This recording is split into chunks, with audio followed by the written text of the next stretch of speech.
Hi again then guys, and so we've got another Special Projects replica tune for you today, and this time it's a replica of one of the most exclusive and fastest Corvette tuner cars that you can buy. It's made by Lingenfelter. It's the 427 twin-turbo version of the 5th generation Corvette. Now, as far as the visuals, we can't get it completely accurate, of course, to the real car. The real car has a very distinctive body kit fitted to it on the version that I'm going for.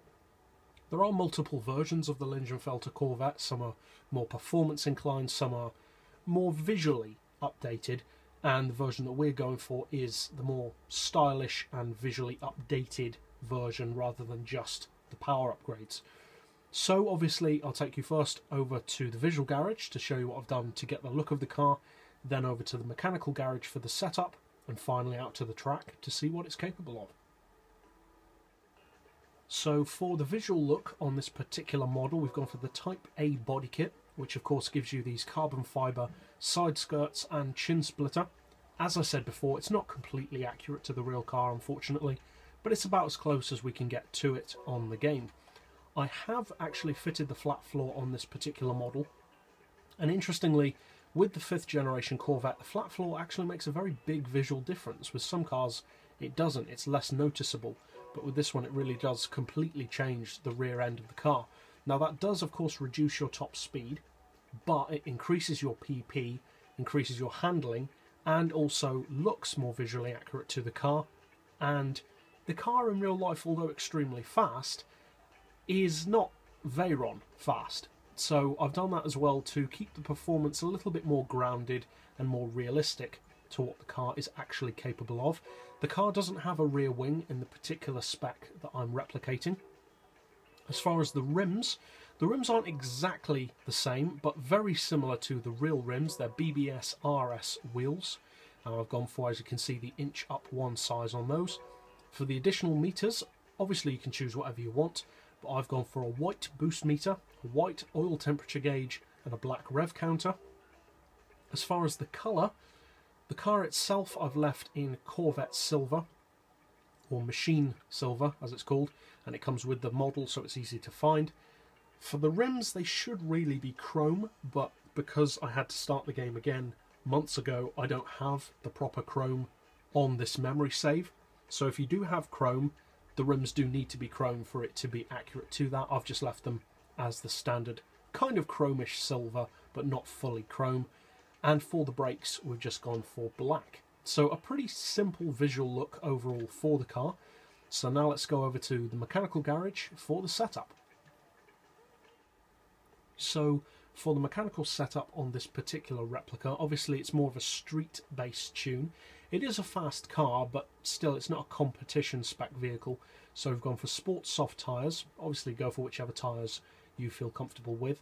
For the brakes, again, you don't have to replicate this, but I've increased the rear balance to 6, just to keep it under more control under braking, to stop it from lunging so much.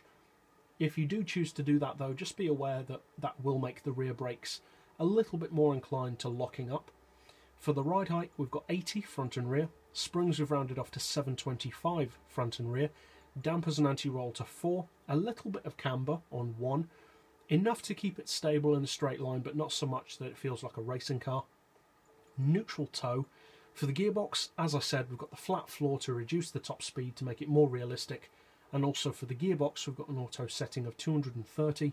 Then we've rounded off the individual gears to 3140, 2040, 1460, 1.1, 870 and 700, with a final drive of 3.3. For the diff, we've got the highest initial torque to give it that tyre shredding attitude of more of a street level tuner car, high acceleration, and a braking sensitivity of 20. As far as the power, I don't believe I did an oil change on this particular model.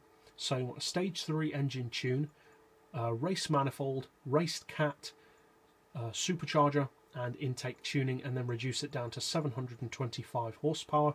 And as far as the weight, you don't want any of the weight loss, and in fact we want to increase the weight by 127 kilos, which brings us to the actual weight of the rear car, the real car I should say, the actual power of the real car, and interestingly a nicely rounded off PP level as well. So now let's finally go out to the track to see what it can do. So as I said, this isn't really a competition spec vehicle. It's, as with many of my replicas, more just a tune to have fun with, and about as close as we can reasonably get to actually having a representation of the Lingenfelter Corvette or any replica in the game.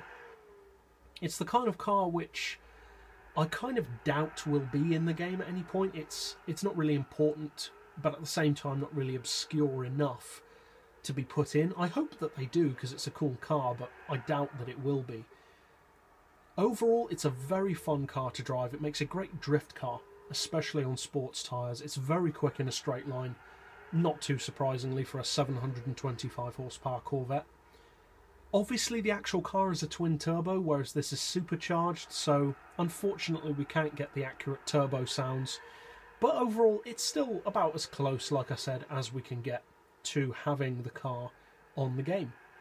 And also having the stock exhaust actually makes it sound a lot better as well than the generic racing exhaust sound. So if you decide to use this replica on one of your Corvettes, I hope of course you find it fun above all, and potentially competitive if you decide to use it for racing. And that's it for this special projects build, so be sure to check out the channel for other replicas, both in the past and to come, and I'll see you guys next time. So as always, thanks for watching.